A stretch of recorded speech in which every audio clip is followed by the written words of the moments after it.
Olá, meus amigos cosmonautas, sejam bem-vindos aqui ao canal Cosmos Cultura Nerd, o canal que vai da Terra-média até as galáxias mais distantes, trazer até você, meu amigo cosmonauta, a informação precisa e de qualidade.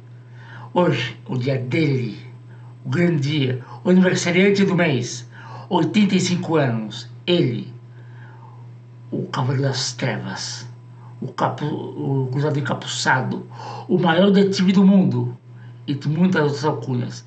Já falei com seus dois parceiros aqui, o Super-Homem e a Mulher Maravilha, mas hoje é ele, Dark Knight, o grande Cavaleiro das Trevas, o Batman!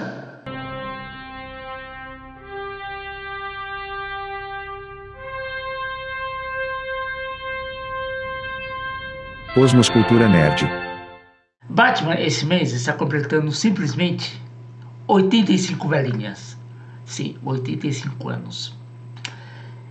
Batman é um ícone da cultura pop que não tem tamanho comparativo. Talvez o máximo o Super-Homem. E também às vezes alguns podem até questionar isso. E o fato é o seguinte: fazer um vídeo sobre o Batman para abranger tudo sobre ele é impossível, não dá, não tem como. Eu ficaria aqui o dia inteiro e não falaria tudo sobre o Batman. Então, para esse primeiro vídeo sobre ele, sobre o Batman, eu vou me concentrar como que era o mundo quando o Batman foi criado, como que era o cenário que levou ao surgimento do Batman. O Batman, na realidade, ele foi inspirado por uma variedade de fontes e muitas influências aí. Que variam desde personagens literários, personagens de revistas Pulp Fiction, eventos da vida real.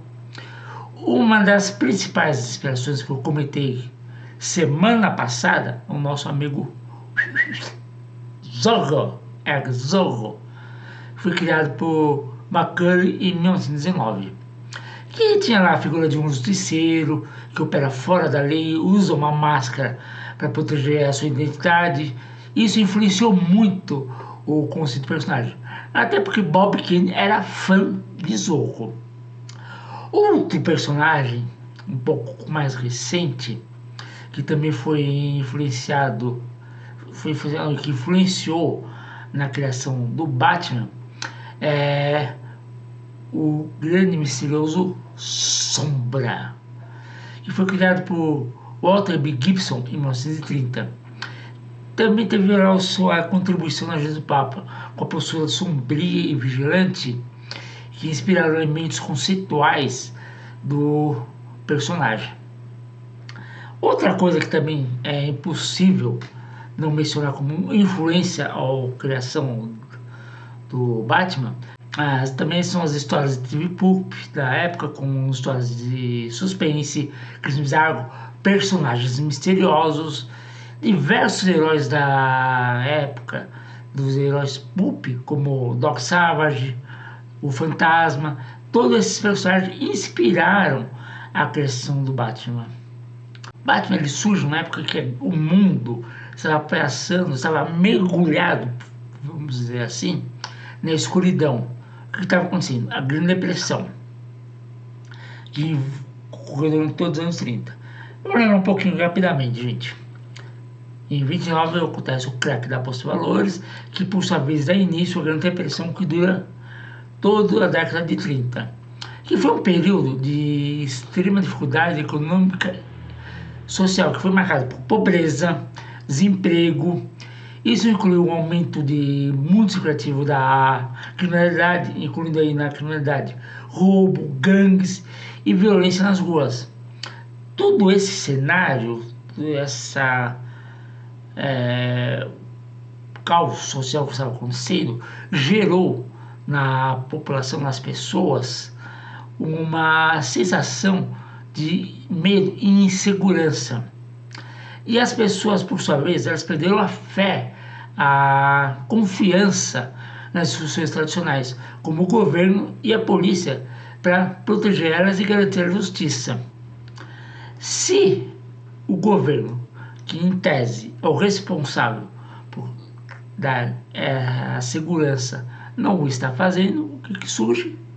Surge aí um sentimento generalizado de desprezo e injustiça que afeta todas as pessoas que estão vivendo aquele momento. E aí surge o que? O conceito do vigilantismo, do vigilante, alguém agindo fora da lei para aplicar a sua própria versão da justiça, e uma resposta à sensação de impotência que muitos sentiam diante da corrupção e a ineficácia do sistema que estava acontecendo lá na época durante a depressão. Esse é o contexto que existe quando na criação do Batman, que molda tanto o personagem quanto ao mundo ao seu redor.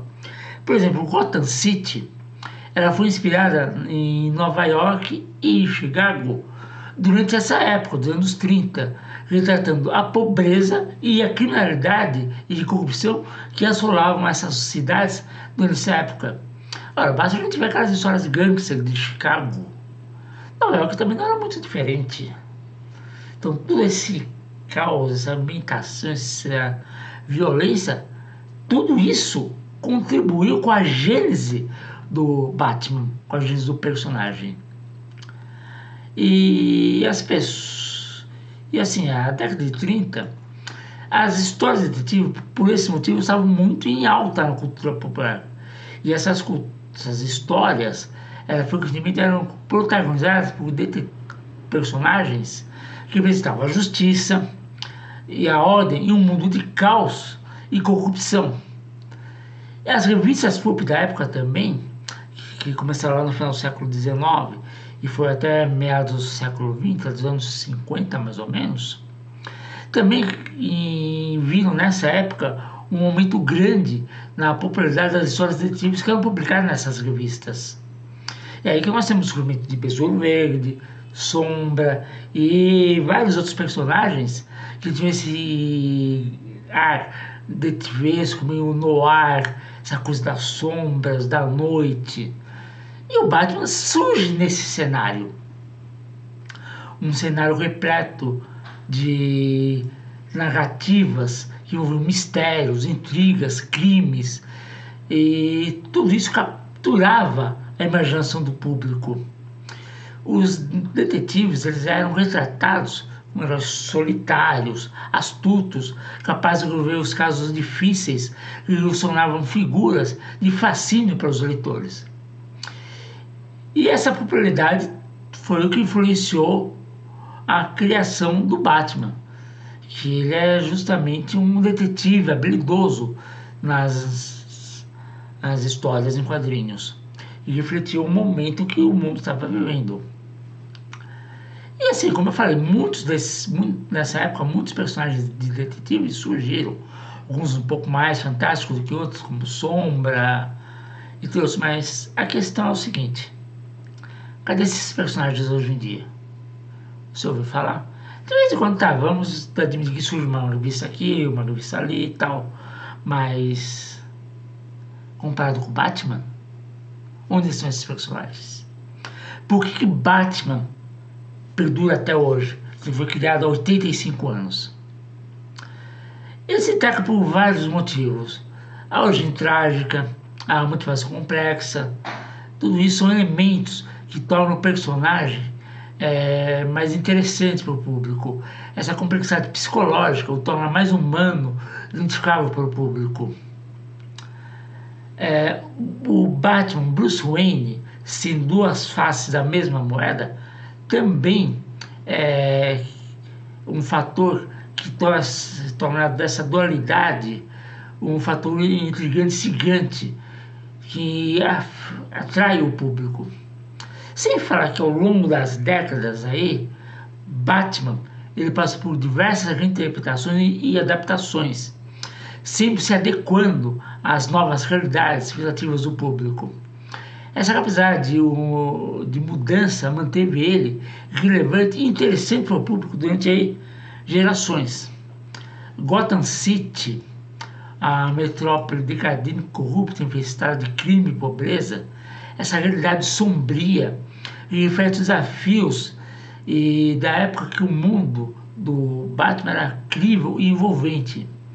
E as histórias dele, as histórias do Batman, constantemente exploravam temas sociais relevantes como pobreza, desigualdade social, corrupção, violência.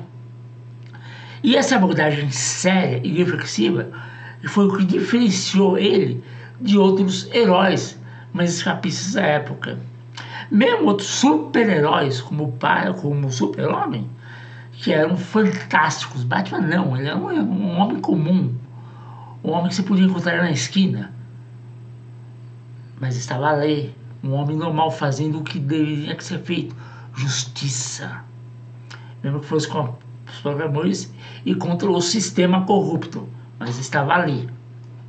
E isso fazia com que esses anseios que eu comentei agora há pouco, esse medo, todo esse clima que existia na época, fossem saciados dentro das histórias do Batman. Essa postura que torna ele mais ousado, mais imprevisível, que captura a imaginação do público, e quanto os outros personagens, de tantos revistas públicas, como programas de rádio, como o caso de Sombra, Besouro Verde, esses heróis eram mais estereotipados, não tinham uma complexidade psicológica tão fascinante quanto o Batman, que o tornava tão intrigantes como o Batman. E ao contrário de uma cidade sombria como Gotham City, muitos heróis e até super-heróis operavam mundos fantasiosos, escapistas, como que era Metrópolis. Metrópolis era um mundo quase utópico. O super-herói estava em um nível acima, se preocupava com coisas mais cósmicas, por assim dizer. E assim, muitos desses heróis, só desses heróis, seguiam fórmulas repetitivas que careciam de uma originalidade. E essa abordagem original, inovadora de Batman foi uma das coisas que fez também ele perdurar todo esse tempo. E sem falar também no carisma que as histórias em quadrinhos, uma mídia nova que tinha surgido fazia poucos anos, tinham. Até então esses heróis eram retratados em prosa, em revistas pulp, em programas de rádio, onde a pessoa ouvia, tal. Mas lá, o elemento gráfico, o desenho colorido, que saltava à vista, não existia. Batman foi o primeiro. Lógico, depois outros heróis foram ganhando adaptações em quadrinhos, tal. Mas Batman foi que inaugurou esse nicho. Isso é o primeiro a desvendar isso. E agora também é interessante o seguinte, gente, não vamos passar pano. Nessa época, Batman não é o Batman que nós temos hoje, não. Nessa época, Batman, ele era muito diferente. Ele era retratado de uma forma mais sombria e mais implacável do que hoje. E se formos pegar, nós podemos até dizer que ele utilizava meios questionáveis na sua busca de justiça. Ele frequentemente utilizava armas de fogo para combater o crime, inclusive contra bandidos desarmados. Ele também não hesitava em torturar e espancar com força bruta para obter informação de criminosos. Hoje, isso seria uma abordagem questionável, mas na época, nos anos 30, 40, era visto como necessário para se combater o crime em Gotham City, que estava decadente, em uma cidade corrupta. Então Batman, ao seu ver, ele fazia o que era necessário para trazer justiça à sua cidade. Embora hoje esses métodos são questionáveis. E essa postura de vigilante, operando às margens da lei, ou até mesmo contra a lei, fora da lei, colocava ele em uma posição moralmente ambígua, questionando os métodos em relação com a justiça oficial. Também é importante a gente ver o seguinte, gente, na Era de Ouro, essa época que o Batman foi criado, a utilização desses métodos que hoje nós consideramos questionáveis eram amplamente comuns na sociedade da época. E a justiça nem sempre era vista como eficaz.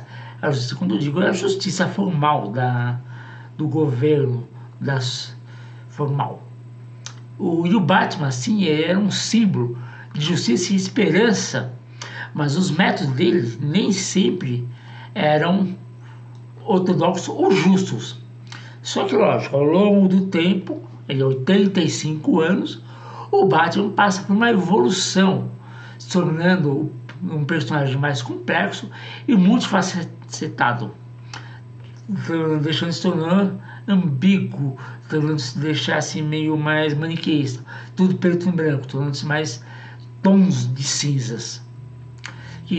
E assim, ele vai gradualmente abandonando métodos questionáveis em favor de uma abordagem mais heróica e ética. E essa mudança, ela reflete a evolução da sociedade e as expectativas do público em relação aos seus super-heróis. Se o Batman tivesse permanecido o mesmo de 85 anos, hoje nós não conseguiríamos ler suas histórias. Seus filmes pareceriam com aqueles filmes da década de 30, 40, que não atraem mais o público. E outra coisa que também a gente tem que admitir que fez uma grande, mas grande contribuição mesmo para o sucesso do Batman, nada mais é que a sua galeria de vilões. Ora, que é a coisa mais interessante, fascinante do que a galeria de vilões de Batman, personagens como Coringa, Pinguim, Duas Caras, Mulher Gato, Chapeleiro Louco, Mr. Freeze, Crocodilo, e uma dezena de outros personagens. Ora, são personagens fascinantes, riquíssimos. É muito fascinante. O Coringa, por exemplo, a antítese do Batman, ele é a personificação da anarquia. Enquanto, por exemplo, o Charada, ele representa a inteligência corrompida. O próprio dualismo do Batman também é outra coisa muito interessante, algo que não era muito comum na época. Os personagens eles eram mais planos, bidimensionais, mas Batman não. Ele tinha um complexo psicológico muito mais interessante. E essa dualidade tornava ele intrigante, explorando conflitos internos do ser humano. E assim, meus amigos, hoje eu vou ficando por aqui. Lógico, eu não abordei tudo sobre o Batman, isso foi uma pequena pincelada sobre os nossos 85 anos do Homem-Morcego. Futuramente virão outros vídeos dele abordando vários outros aspectos do nosso Homem-Morcego. E sim, vamos falar de filmes, séries, a série do Batman dos 60, as adaptações animadas e por aí vai. E se você gosta de vídeos como esse, lembre-se dos 3C. Curte, comenta, compartilha. É muito importante para mim, gente. Esse canal é um canal pequeno, tenho ainda pouca penetração. Então me ajude a crescer, ajude a esse vídeo a chegar a mais pessoas, que possam ter mais acesso à informação. E se também gosta de assuntos assim, da cultura nerd, cultura pop, me siga também nas lives do canal Star Geek Nerd Wars, toda terça, 8 horas da noite, no Star Geek Nerd Wars, onde eu, esse que vos fala, junto com alguns amigos, em uma live de 1h30, fazemos alguma discussão de algum tema da cultura pop. Então lembre-se, toda terça, 8 horas da noite, Star Geek Nerd Wars. Esse, meus amigos, ficamos por aqui. Volto na próxima semana com mais um tema e virei no próximo, Cosmonautas.